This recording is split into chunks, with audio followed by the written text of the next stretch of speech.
Hello, doctor Ruchi Shah here. અને આજે બહુ જ બધા મોટા ગેપ પછી ડાયાબિટીસ લેસન્સનો ચોથો ભાગ અમે લોકો લઈને આવી રહ્યા છીએ. સો આ ભાગ બીજા એક બહુ જ અગત્યના ટોપિક ઉપર છે, જે છે હાઇપોગ્લાયસીમિયા. હાઇપોગ્લાયસીમિયા એટલે શુગર લો થવું, એટલે કે 70 થી નીચે જ્યારે આપણું શુગર જતું રહે તો આપણે એને લો શુગર કહીએ છીએ. તો શુગર જ્યારે આપણા બાળકમાં લો થાય ત્યારે એક્ઝેક્ટલી એને આપણે કેવી રીતે ટ્રીટ કરવું એ આજે આપણે ડિસ્કસ કરવાના છે. હવે લો શુગરને આપણે મેડિકલ ટર્મમાં કહે છે હાઇપોગ્લાયસીમિયા. ઓકે, ડેફિનેશન શું? તો કે ક્યારે પણ 70 એટલે 70 મિલીગ્રામ્સ પર ડેસીલીટરથી શુગર નીચે જાય છે, કારણ કે આપણા માટે કોમનલી આપણે ગ્લુકોમીટરથી માપીએ છીએ. સો ગ્લુકોમીટર ઉપર, સેન્સર પર નહીં, ગ્લુકોમીટર ઉપર જ્યારે 70 થી નીચે જાય ત્યારે એને લો શુગર કહેવાય. 54 થી નીચે એટલે 50 થી નીચે લગભગ જાય તો એને ક્રિટિકલી લો શુગર કહેવાય. ઓકે, હાઇપોગ્લાયસીમિયા અથવા લો શુગર એ ટાઈપ 1 ડાયાબિટીસમાં થતું સૌથી વધારે કોમન કોમ્પ્લિકેશન છે. ઓકે, હવે આખું પ્રેઝન્ટેશન અમે અંગ્રેજીમાં ઇંગ્લિશમાં મૂક્યું છે, પણ હું આખું એને ગુજરાતીમાં જ બોલીશ. એટલે મારી એવી ઈચ્છા હોય કે દરેક બાળકના માતા પિતા પોતાના બાળકના વજન અને એના કન્ડિશન પ્રમાણે પોતાની એક નોંધ બનાવી લે કે આપણા બાળકમાં આવું થશે તો આપણે શું શું કરવું, અને એને તમે જે નોંધ છે એને તમારી ઇમ્પોર્ટન્ટ જગ્યાએ રાખી શકો કે ઇમરજન્સીમાં તમને તરત એ હાથ વગી લાગે. ઓકે, સો શું શું લક્ષણો હોઈ શકે અગર શુગર નીચે જાય તો બાળકને શું શું તકલીફો થઈ શકે? હવે જનરલી શું થાય, જ્યારે શુગર નીચે જાય ત્યારે શરૂઆતમાં બોડીમાં સિમ્પેથેટિક સિમ્ટમ્સ આવે, મતલબ કે બોડી રિએક્ટ કરે છે, જેમ કે શેકીનેસ, હાથ ધ્રુજવા, સખત પરસેવો થવો, બાળક આખું ધ્રુજતું હોય, એને ધબકારા પોતાના સંભળાતા હોય, એને એકદમ એન્શિયસ ફીલ થતું હોય, એકદમ ગભરાઈ જાય બાળક. અથવા અમુક બાળકોમાં, ખાસ કરીને ટીનેજર્સમાં, એ લોકોને બહુ જ ભૂખ લાગે જ્યારે પણ લો જાય ત્યારે. હવે જ્યારે વધુ લો જશે અથવા વધુ લાંબો ટાઈમ લો જશે ત્યારે હવે મગજ પણ એના પોતાના લક્ષણો આપે છે આપણને એ સમજાવવા માટે કે શુગર લો જઈ રહ્યું છે. તો હવે આ કેસમાં હેડેક, માનો કે અડધી રાતથી 3 વાગ્યાથી શુગર લો થવાનું ચાલુ થયું હોય ને હજી આપણને સવારે ખબર ના પડી હોય, બચ્ચું ઉઠે ત્યાં સુધી, તો બચ્ચું એકદમ માથાના દુખાવા સાથે ઉઠે એવું બને. Right, sudden change in behaviour. હવે આ બહુ જ અગત્યનું છે. બહુ જ બધી વાર જ્યારે નાના બાળકો હોય તો એમને ખ્યાલ ના આવે કે એમના સાથે શું થઈ રહ્યું છે, અને એ લોકો ઘણીવાર ડિસ્ક્રાઇબ ના કરી શકે કે શું થાય છે. અથવા તો ઇવન મોટા લોકોમાં કન્ફ્યુઝનના કારણે એ લોકો, એમને ઘણીવાર એપિસોડ યાદ પણ ના રહે, પણ અલગ અલગ વિચિત્ર પ્રકારનું વર્તન થઈ શકે, જેમાં ઇરિટેબિલિટી એટલે અકળામણ, કન્ફ્યુઝન, પુઅર કોન્સન્ટ્રેશન, બાળક સ્કૂલમાં હોય અને ધ્યાનથી ભણી ના શકે, એરેટિક બિહેવિયર, એકદમ જ ચીસ પાડે, એકદમ જ વિચિત્ર, ટેબલ નીચે ભરાઈ જવું અને બૂમો પાડવી, કંઈક અલગ પ્રકારનું વર્તન જે નોર્મલી બાળક નથી કરતું. અને ઇનકોન્સોલેબલ ક્રાઇ ઇન ઇન્ફન્ટ, રડ્યા જ કરે છે, નાનું બાળક છે ને રડ્યા જ કરે છે ને ખ્યાલ નથી આવતો કે એનું શું કારણ છે. આવા બધા કારણમાં આપણે સૌથી પહેલા બાળકનું શુગર એકવાર જોઈ લઈએ છીએ કે ભાઈ આ બધા લક્ષણો લો શુગરના કારણે તો નથી આવી રહ્યા બાળકને. રાઈટ, ફિક્કું પડી જવું, બાળક એકદમ ફિક્કું દેખાવા માંડે, અવાજમાં તકલીફ, બોલવામાં તકલીફ થાય, એવી રીતે ધીરે ધીરે બોલે, બ્લડ વિઝન એને જોવામાં તકલીફ પડે, કાં આંખો સામે અંધારું છવાઈ જાય, ચક્કર આવવા, અનસ્ટેડી ગેટ, ચાલવામાં તકલીફ પડવી અથવા વાંકા ચૂકા ચાલવું. અને આનાથી પણ વધારે હજી સુધી શુગર લો રહે અથવા તો બહુ ઝડપથી જ્યારે શુગર નીચે આવે ત્યારે બાળક એની ભાન ગુમાવી શકે, બેભાન થઈ શકે, અથવા ઇવન એને ખેંચ પણ આવી શકે. લો શુગર સાથે જ્યારે ખેંચ આવે ત્યારે મોટા ભાગે એ લોકોને આ ભાગમાં વધારે તમને જોવા મળે, આંખ ઉપર ચડાવી દેવી, દાંત જોરથી કચકચાઈ દેવા, અને બહુ જ વધારે થાય તો પછી હાથ પગની મુવમેન્ટ સાથે આખી વ્યવસ્થિત મોટી ખેંચ આવે એવું બની શકે. ઓકે, હવે શું કારણ હોય? એક બહુ જ અગત્યની વસ્તુ છે કે આપણે એ સમજીએ કે લો શુગર થવાના કારણો શું શું હોઈ શકે. રાઈટ, સૌથી કોમન કારણ કે ઇન્સ્યુલિન અને ખોરાકની વચ્ચે મિસમેચ થયું. માનો કે મારું બાળક રેગ્યુલર ઇન્સ્યુલિન પર છે, આર પર છે, અને સિમ્પલ કોમન સિનારીઓ જે અમે લોકો જોતા હોય છે કે જમ્યા પછી ઇન્સ્યુલિન આપણે આપીએ, બરોબર. હવે બાળકે અડધો પોણો કલાક ધીરે ધીરે જમ્યું, પછી મેં એને ઇન્સ્યુલિન આપ્યું, જે ઇન્સ્યુલિન હજી અડધો કલાક પછી કામ શરૂ કરવાનું છે, અને 2 કલાકે એના સૌથી વધારે હાઈએસ્ટ એક્શન પર પહોંચવાનું છે. હવે એ જ્યારે પહોંચે છે ત્યારે ઘણો બધો ખોરાક લોહી સુધી પહોંચી ચૂક્યો છે, અને ઇન્સ્યુલિન ન મળવાના કારણે અડધું પેશાબમાં નીકળી ગયું છે, થોડું વપરાઈ ગયું છે. તો હવે ઇન્સ્યુલિન જ્યારે અઢી કલાકે ફૂલ એક્શન પર પહોંચે છે ત્યારે એની પાસે ખાલી કરવા માટે એટલું બધું શુગર નથી. તો શુગર ડાઉન થઈ જાય છે. અથવા તો સિમ્પલી 8 યુનિટ બાળકે લીધા છે પણ 8 યુનિટ જેટલો ખોરાક જ નથી લીધો. ઘણા બધા બચ્ચાઓ સવારે ખાલી દૂધ પીવે અને એના માટે 6, 7, 8, 9 યુનિટ લેતા હોય તો એ પછી એમને ઇન્સ્યુલિન પ્રમાણે હ્યુમલોગ કે નોવોરેપિડ એવું ફાસ્ટ એક્ટિંગ ઇન્સ્યુલિન હોય તો અડધો પોણો કલાકમાં લો થઈ જાય. રેગ્યુલર ઇન્સ્યુલિન હોય તો લગભગ 1.5-2 કલાકે શુગર ડાઉન જાય એવું થાય. રાઈટ. સો આ બોલસ ઇન્સ્યુલિન થયું, મતલબ આપણે ખાવા માટે જે ઇન્સ્યુલિન લઈએ છીએ એ વધારે પડતો થયો અને ખોરાક ઓછો થયો અથવા તો બેલેન્સ ના જળવાયો. ઇન્સ્યુલિન અને એના પછી ખોરાક, એ જે સિક્વન્સ છે એમાં આપણે કંઈક ગડબડ કરી. રાઈટ. અથવા તો રાતનો જે આપણો 24 કલાકનો જે ઇન્સ્યુલિન છે, બેઝાલોગ, ગ્લેરિટસ, લેન્ટસ અથવા બેઝાગ્લાર અથવા તો ટ્રેસીબા, ટુજિયો, આ બધા જે ઇન્સ્યુલિન આપણે લઈએ છીએ જે 24 કલાક કામ કરે છે એવું આપણે કહીએ છીએ, આ ઇન્સ્યુલિનની માત્રા અગર બહુ વધારે હોય તો મોટા ભાગે એવું થાય કે વહેલી સવારે બાળકનું શુગર ડાઉન થઈ જાય. રાઈટ. મતલબ કે ખોરાકને જ્યાં 6, 7, 8 કલાક થયા ઊંઘમાં, લાંબો ટાઈમનો બાળકને ખોરાક નથી જતો, ત્યાં શુગર ડાઉન થઈ જાય. રાઈટ.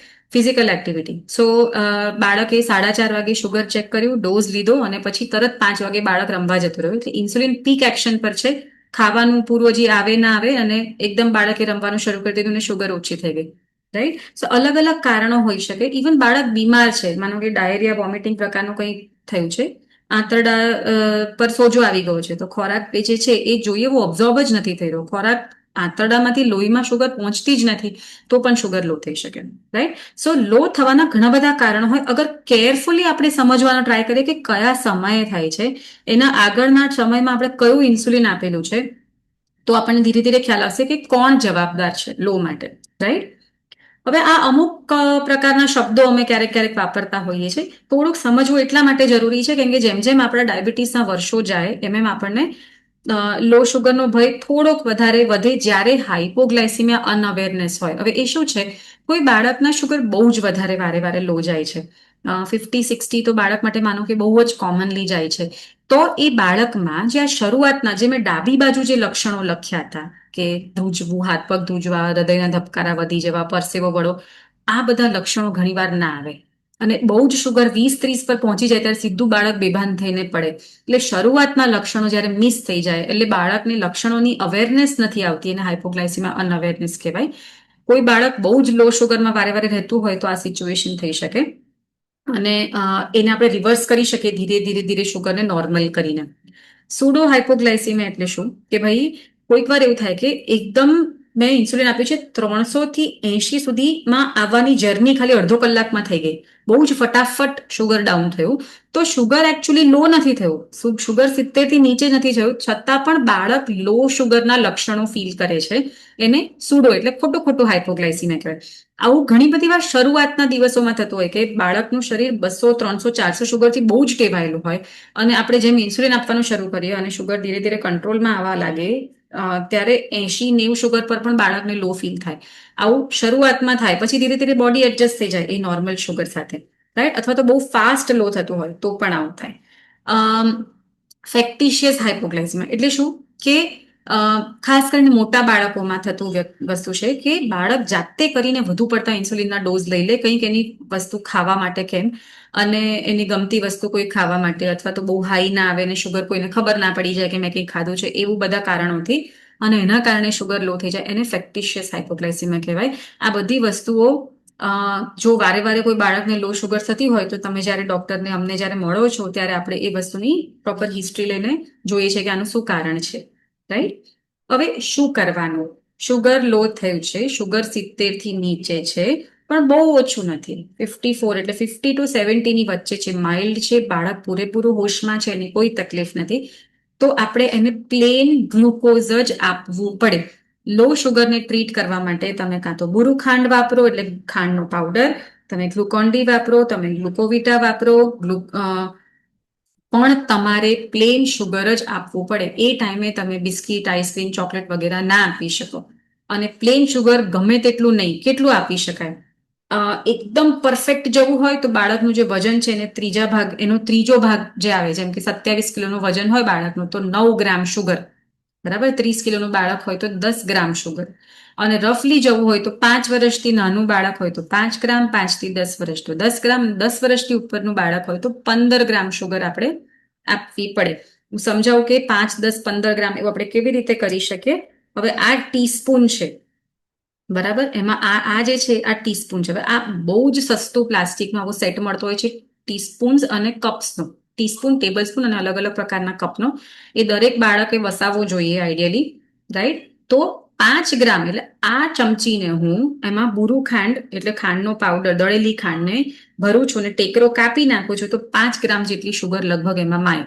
એ જ રીતે અગર હું આ જે છે આ ટેબલ સ્પૂન છે જે મોટી જે છે, અગર આને હું ભરું છું તો એ 15 ગ્રામ જેટલું થશે, બરાબર. ઓલ્ટરનેટિવલી થોડું વધારે ઇઝી કરવું હોય તો આવા 5 ગ્રામના પડીકા બહુ જ કોમનલી આપણે ઇવન ક્યાંક હોટલમાં અને બધે પણ જોઈએ તો ખાંડ, ચા, કોફીની સાથે આવા પડીકા આપતા હોય છે જેમાં 5 ગ્રામ એક્ઝેક્ટ પાવડર શુગર હોય છે. તો આને બી આપણે વાપરી શકીએ તો આપણને ગણતરી કરવાનું એકદમ સરળ થઈ જાય. બહુ જ સસ્તા હોય છે. એ જ રીતે આવી બોલ્ટ્સ આવતી હોય છે. આજે ગ્લુકોવિટાની બોલ્ટ્સ આવે છે એમાં એક ગોળીમાં 2 ગ્રામ શુગર હોય છે. ઓકે, મારે 10 ગ્રામ શુગર જોઈતું હોય તો 5 ગોળી મારે બાળકને ચાવીને ખવડાવી દેવી પડે, બરાબર. સો આ બધી વસ્તુઓ થોડી બાળક માટે સ્કૂલમાં અને બધે એની કિટમાં રાખવા માટે થોડી સરળ પડે પાવડરને રાખી એના કરતા. અથવા તમે આના માપ લઈ અને એની નાની નાની ઝીપલોકની થેલીઓ પણ બાળકને બનાવીને આપી શકો.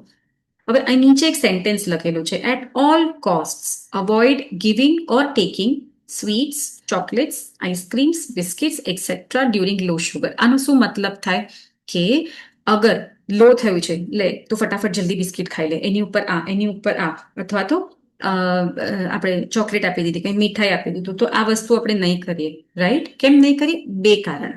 નંબર 1 કારણ કે મોટા ભાગે આ બધી વસ્તુઓમાં સાથે ચરબીની પ્રમાણ આવે, રાઈટ. મલાઈના રૂપમાં કે ઘીના રૂપમાં, તેલના રૂપમાં, બટરના રૂપમાં. તો આ વસ્તુ એ જે શુગર એમાં રહેલી છે એને ઝડપથી લોહીમાં ભળવા નહીં દે. નંબર 2 રીઝન કે જો હું બાળકને એક સિગ્નલ આપું છું કે તમારું શુગર લો થશે તો તમને આમાંથી કંઈક વસ્તુ મળી શકે છે, રાઈટ. તો બાળકને શુગર લો કરતા શીખવામાં વાર નથી લાગતી. ખ્યાલ આવ્યો? સો બાળકનું માનસિકતા એવી છે કે ભાઈ શુગર લો થાય તો મને આવી ગમતી વસ્તુ મળે છે. તો એ શુગર લો કરીને આપણે એને વસ્તુ આપીએ એ બરોબર નથી. કારણ કે આ બધી વસ્તુથી તરત શુગર ઉપર નથી આવતું, પણ જ્યારે આવશે ત્યારે બહુ જ હાઈ જતું રહેશે, રાઈટ. સો આ વસ્તુ આપવાની અમે ના નથી પાડતા, પણ એ ઇન્સ્યુલિન સાથે નોર્મલ શુગર પર જ્યારે તમે જમવાનું કે કંઈ આપો છો એની સાથે થોડું કે એવી રીતે આપણે ઇન્સ્યુલિનને કવર કરીને આપણે આપી શકીએ, પણ લો શુગર માટે ક્યારેય નથી આપતા, બરોબર. હવે જ્યારે પણ તમે શુગર આપો છો તો એને રીચેક કરવું જરૂરી છે. અહીંયા બીજો એક બહુ જ અગત્યનો પોઈન્ટ, જે લોકો સેન્સર વાપરે છે, કન્ટિન્યુઅસ ગ્લુકોઝ મોનિટર CGM વાપરે છે, એ લોકો ઘણી બધી વાર સેન્સરમાં શુગર જ્યારે લો જાય ત્યારે લાંબો ટાઈમ લો દેખાડે, રાઈટ. આપણે શુગર આપ્યું હોય, શુગર ઘણી વાર નોર્મલ પણ થઈ જાય તો એ સેન્સરમાં હજી લો ને ઇમ્પ્રૂવ થતા ટાઈમ લાગે. કારણ કે સેન્સર જે છે એ લોહીનું શુગર નથી માપતું, એ લોહીમાંથી બહાર નીકળેલું જે પ્રવાહી છે ચરબીમાં એનું શુગર માપે છે. તો એમાં શુગરને રિફિલ થતા થોડો ટાઈમ લાગશે. ઇવન ઘણીવાર રાત્રે બાળક સૂતું હોય અને આમ દબાતું હોય સેન્સર એનું, તો પણ એકદમ ફોલ્સ એટલે ખોટે ખોટું લો આખી રાતમાં દેખાયું હોય, ફ્લેટ લાઇન હોય લાલ કલરની, પણ એકચ્યુઅલી તમે ચેક કરો તો શુગર નોર્મલ હોય, રાઈટ. એટલે લો શુગર અને લો ને આપણે ફરી રીચેક કરીએ એ ડિસિઝન હંમેશા ગ્લુકોમીટરથી લેવાનો, સેન્સર પર નહીં લેવાનું. ઓકે. ઘણી બધી વાર અમે એવું જોયું છે કે બાળકોમાં સેન્સર લાગેલું હોય ત્યારે લાલ લીટી દેખાય એટલે કંઈ તકલીફ હોય કે ના હોય એ લોકોને લક્ષણો આવવા માંડે. કારણ કે એ એપ્રિહેન્શનમાં કે આ લાલ લીટી છે એટલે હવે મને લો શુગરની તકલીફ થશે, એટલે ન થતું હોય તો પણ થવા માંડે, રાઈટ. તો એ ટાઈમે હું ગ્લુકોમીટરથી ચેક કરીને બાળકને રીએશ્યોર કરીશ તો એ વસ્તુને આપણે અટકાવી શકીશું. ઓકે. હવે મેં જોઈ લીધું, શુગર આપી લીધું, 20 મિનિટ પછી શુગર ચેક કરો. હવે 20 મિનિટ આપવી પડે. ઘણી બધી વાર પેરેન્ટ્સ એટલા બધા પેનિકમાં હોય, 5 મિનિટમાં ફરી શુગર ચેક કર્યું, મેડમ 62 હતો એમાંથી 54 થઈ ગયું. એકચ્યુઅલી 62 અને 54માં નંબર વાઇઝ એટલો બધો ફરક નથી, રાઈટ. તો આપણે જે મોઢેથી શુગર લીધું છે એ આપણી અન્નનળી જઠર થઈને આંતરડામાં જાય, આંતરડામાંથી લોહીમાં ભળે, એમાં એટલો એને ટાઈમ લાગશે. સો એટલીસ્ટ 15 to 20 મિનિટ્સ આપણે આપવા પડશે. એ કર્યા પછી અગર શુગર તમારું 20 મિનિટ પછી મેં ચેક કર્યું 70 ઉપર પહોંચી ગયું છે, હવે ફરી જમવાનો જ સમય છે, એ જ વખતે શુગર લો થયું છે, તો મારે ઇન્સ્યુલિન આપીને જમવાનું જ છે. ખાલી આપણે શું ધ્યાન રાખવાનું, તો કે ઇન્સ્યુલિન 1 યુનિટ ઓછું આપીએ છીએ. આપણે જ્યારે સ્કેલ બનાવીએ છીએ ત્યારે 70 થી નીચે શુગરમાં આપણે ઇન્સ્યુલિન 1 યુનિટ ઘટાડી દઈએ છીએ, જમવાનું ઇન્સ્યુલિન, રાઈટ. પણ જમવાને વાર છે હજી. એમને એમ વચ્ચે કોઈ સમયે લો થયું છે તો 10 થી 15 ગ્રામ શુગર જાય એટલી વસ્તુ આપણે બાળકને આપવી જોઈએ. એમાં આપણે એક નાનો ગ્લાસ ખાંડ વગરનું દૂધ આપી શકીએ, 10 થી 15 ગ્રામ વાળું એટલે 2 થી 3 ખજૂરની પેશી આપી શકીએ. આપણે એને નાની ચીક્કી કે એવું કંઈ હોય દાળિયાની કે શીંગની એવું કંઈક આપી શકીએ, નાનું કેળું કે નાનું એપલ આપી શકીએ, રાઈટ, કે જેથી નેક્સ્ટ ઇન્સ્યુલિનનો ડોઝનો સમય થાય, નેક્સ્ટ જમવાનો સમય થાય ત્યાં સુધી ફરીથી લો ના થાય. હવે માનો કે એટલું બધું શુગર ડાઉન થયું છે કે બાળક બેહોશ થઈ ગયું છે, કાં તો કંઈક બીજી કોઈ તકલીફ થઈ રહી છે, ખેંચ આવી રહી છે કે કશું પણ, but if the child is not responsive, તમે જે કહી રહ્યા છો બાળક સમજી નથી રહ્યું, બાળક એકદમ વિચિત્ર પેલા અવસ્થામાં છે, તો first important thing is two put the child in a recovery position. હવે આ જે પોઝિશન બતાવી છે, જ્યારે પણ કોઈ વ્યક્તિ હોશમાં ના હોય, જે લો શુગર હોય કે બીજું કોઈ પણ કારણ હોય, આપણે એમને રિકવરી પોઝિશન આપીએ છીએ કે જેમાં આપણે ડાબા પડખે બાળકને સુડાવીએ છીએ. જમણો હાથ જે છે બાળકનો એ એના માથા નીચે, જેથી માથું વધારે પડી ના જાય અને જીભ એના શ્વાસને રોકી ના દે. અને એનો જે જમણો પગ છે એ ગોઠણ એટલે એનો ની જે છે આગળ કરીને આપણે રાખીએ છીએ, જેથી એનું બોડી ઊંધું ના થઈ જાય, પડી ના જાય, રાઈટ. બીજું કે જ્યારે બાળક પ્રોપર હોશમાં નથી, જ્યારે બાળક સ્વોલો એટલે ગળી શકવાની ક્ષમતામાં નથી, ત્યારે કશું બાળકને મોઢેથી આપવું જોઈએ નહીં. ઓકે, શું કરી શકાય આવા ટાઈમે? એક તો ગ્લુકાગોનનું ઇન્જેક્શન આપી શકાય. હવે આવું આ જે ઓરેન્જ કલરનું જે છે આ ગ્લુકાગોન હમણાં મળી નથી રહ્યું, બાકી આ વધારે થોડુંક ફ્રેન્ડલી પ્રકારનું આપણે કરી શકીએ એ પ્રકારનું ઇન્જેક્શન છે, કે જેમાં આ જે સોય હોય એમાં પાણી ભરેલું હોય, એને તમે આને ટોપ ખોલી અને બધું પાણી આમાં ખાલી કરી દેવાનું, પાવડર મિક્સ થઈ જાય એટલે બધું પાણી પાછું ભરી લેવાનું, એટલે તમારું ઇન્જેક્શન રેડી થઈ જાય. પણ એના બદલે અત્યારે આજે ડોક્ટર વાપરે એ પ્રકારનું ઇન્જેક્શન જ મળે છે. જો તમે કરી શકો તો આને અહીંયાથી તોડી એમાં એક સોયથી ઇન્જેક્શનથી પાણી ભરી આમાં ખાલી કરી પાવડર સાથે મિક્સ કરી અને પછી ફરીથી ભરીને આપવાનું હોય છે. 8 વર્ષથી નાનું બાળક હોય તો અડધું ઇન્જેક્શન આપવાનું, 8 વર્ષથી મોટું હોય તો આખું આપવાનું, સ્નાયુમાં આપવાનું હોય એટલે જાંઘના આગળના ભાગમાં સીધું ઊભું જ ઇન્જેક્શન આપણે મારવું પડે, રાઈટ. પણ મોટાભાગે ગ્લુકાગોન ઇન્જેક્શનની અવેલેબિલિટીમાં ઘણા બધા ઇસ્યુ થાય છે, એટલે બીજો એક ઓપ્શન એવો છે કે આપણું જે બુરુ ખાંડ અથવા દળેલી ખાંડ જે છે એમાં થોડું પાણી મિક્સ કરી એની થોડી પેસ્ટ જેવું બનાવી દેવાનું અને જીભની હોઠની અંદર અને ગાલની અંદર અને જડબાની ઉપર આ બધી જે ગુલાબી ચામડી આપણી જે છે એ બધી જગ્યાએ એને રગદોળી દેવાનું. બાળકને જો સહેજ પણ ખેંચ જેવું હશે તો દાંત એકદમ કડક ભીડી દીધા હશે તો અંદર નાખવાની કોશિશ મહેરબાની કરીને ના કરશો, એનાથી એને કાં તમને બેમાંથી એક જણને ઇન્જરી થવાના ચાન્સીસ વધી જાય છે. Okay, right. સો રિકવરી પોઝિશનમાં મૂકો, ગ્લુકોઝની પેસ્ટ લગાવો અને એ જ પોઝિશનમાં બાળકને હોસ્પિટલ લઈ જાઓ, જ્યાં એને જરૂર લાગશે તો ડેક્સ્ટ્રોઝનું એને લિક્વિડ ચડાવશે, રાઈટ. ઓકે, હંમેશા કોઈ પણ લો થાય માઇલ્ડ કે સિવિયર, વિચારો કે આનું રીઝન શું હતું, આના થોડાક કલાકોની અંદર પાછળ શું એવી ઇવેન્ટ્સ થઈ કે અત્યારે શુગર ડાઉન થયું, રાઈટ. કારણ કે શું જવાબદાર છે? શું એ ઇન્સ્યુલિન જવાબદાર છે? ખોરાક જવાબદાર છે? હવે માનો કે રોજ બાળક 5 યુનિટ લઈને સાંજે ખીચડી ખાતું હોય, આજે 5 યુનિટ લીધા એને, પણ જમવામાં આજે માનો કે દાલ વડા હતા કાં મગની દાળના ચીલ્લા હતા જેમાં શુગરની માત્રા ઓછી છે, તો જમ્યા પછી શુગર ડાઉન થઈ ગયું, રાઈટ. અથવા વેકેશન એકદમથી ચાલુ થયું છે ને હવે રાત્રે બાળકો જલ્દી સૂતા નથી તો જમ્યા પછી પણ રમવા જાય છે, તો મધરાતે લો થઈ ગઈ. સો આવું જ્યારે આપણે કેરફુલી ઓબ્ઝર્વ કરીશું તો આપણને ખબર પડશે કે કોણ જવાબદાર છે લો શુગર માટે. ઇન્સ્યુલિન જવાબદાર છે, ખોરાક જવાબદાર છે, કસરત જવાબદાર છે, કે પછી બીમાર છે બાળકને એના કારણે. થોડુંક આપણે એના પાછળ થિંકિંગ કરીશું તો આવું બીજો કોઈ એપિસોડ થતા અટકશે. તમને કોઈ પણ પ્રશ્નો હોય તો તમે ચેટમાં અથવા તો આપણા ગ્રુપમાં ગમે તે રીતે પૂછી શકો છો. Thank you so much.